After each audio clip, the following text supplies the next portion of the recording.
Wow, judul video ini Jokowi panik, Agus Raharjo bongkar hubungan Mulyono dengan Ketua KPK yang baru, Adili Jokowi. Nih, teman-teman bisa lihat di sini ya. Oke, kita akan putar videonya Ketua KPK pilihan Jokowi ternyata serta orang-orangnya. Pimpinan KPK baru, ini yang milihin Jokowi loh. Ya. Makanya salah satu yang harus dilakukan. Iya kan? Panselnya kan panselnya Pak Jokowi. Iya. Terus 10 nama dikirim ke DPR. Pas Prabowo belum dilantik. Jadi di ujungnya Jokowi banget. Jadi ini orangnya Jokowi nih. Jadi salah satu cara menurut saya kalau misalnya Prabowo ingin membuktikan saya punya bayangan nih gimana ke depannya pemberantasan korupsi, harusnya tuh partainya di DPR tolak semuanya. 10 calon itu yang udah dipilihkan oleh Jokowi.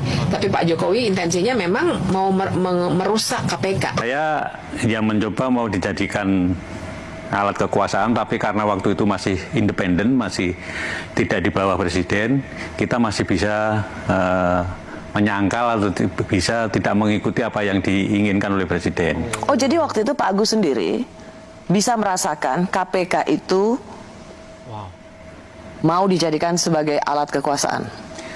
Mohon maaf, ini perlu saya ungkapkan karena semuanya harus jelas, dan saya pikir baru sekali ini saya mengungkapkannya di media yang kemudian ditonton orang banyak. Bicara kepada beberapa teman sudah, tapi kepada media seperti ini belum.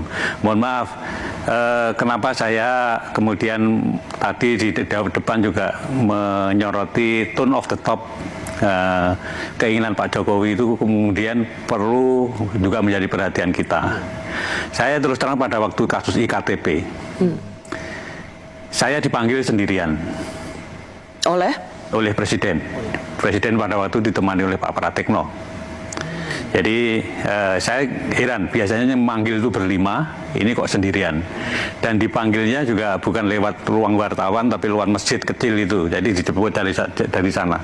Nah itu di sana, begitu saya masuk, Presiden sudah marah. Presiden sudah marah, menginginkan, karena baru saya masuk itu, beliau sudah teriak, hentikan. Kan saya heran, hentikan, yang dihentikan apanya gitu kan.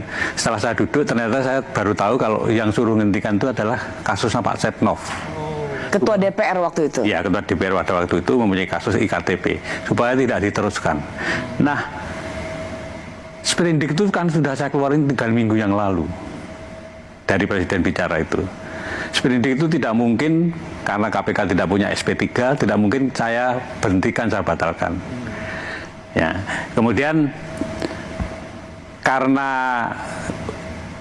tugas di KPK itu seperti itu, makanya ya kemudian tidak saya perhatikan, saya jalan terus, Tapi akhirnya kan dilakukan revisi undang-undang, nanti kan intinya revisi undang-undang itu kan SP3 menjadi ada, kemudian di bawah presiden, karena apa pada waktu itu mungkin presiden merasa bahwa ini ketua KPK diperintah presiden kok nggak mau, apa mungkin begitu kemudian itu gelagat awalnya ya? Ya, nah, jadi jadinya kan revisi undang-undang KPK itu, dan sebelum revisi undang-undang KPK itu Anda kemudian juga perlu pahami, buzzer itu kemudian kan bukan main kan. KPK sarang Taliban, KPK. Jadi sehingga civil society pada waktu itu yang membela revisi undang-undang KPK itu sangat-sangat sedikit. Teman-teman saya seperti Pak Imam Prasojo itu nggak datang tuh kalau waktu itu, karena tidak sebanyak waktu membela cicak buaya. Pada waktu cicak buaya, karena merasa ini KPK sudah seperti Taliban, seolah-olah omongannya buzzer itu betul gitu. Jadi revisi undang-undang KPK kemudian terjadi. Anda kemudian melihat di periode kedua ini kan yang namanya Corruption Perception Index itu kan turun terus-menerus. Itu menjadi gambaran kita, karena itu yang menilai adalah 9 lembaga internasional. Pak Agus, kalau saya ingin kembali, jadi ini sebuah kesaksian ya, dan fakta yang Pak Agus alami bahwa Bapak dipanggil oleh Presiden untuk menghentikan kasus IKTP yang mentersangkakan Setia Novanto waktu itu menjadi Ketua DPR. Bapak bersaksi itu ya? Saya bersaksi. Saya bersaksi, dan itu memang terjadi yang sesungguhnya saya alami sendiri. Saya awalnya tidak cerita kepada komisioner yang lain, tapi setelah beberapa lama itu kemudian saya cerita. Apa yang Bapak jawab ke Pak Presiden ketika Presiden mengatakan hentikan soal IKTP ini? Saya bicara apa adanya aja, bahwa sprindik sudah saya katakan 3 minggu yang lalu, di KPK itu nggak ada SP3. Nggak mungkin saya memberhentikan itu. Yang Anda tangkap, Pak Agus, yang ingin dihentikan Presiden itu adalah jangan sampai mentersangkakan Setia Novanto yang waktu itu menjadi Ketua DPR.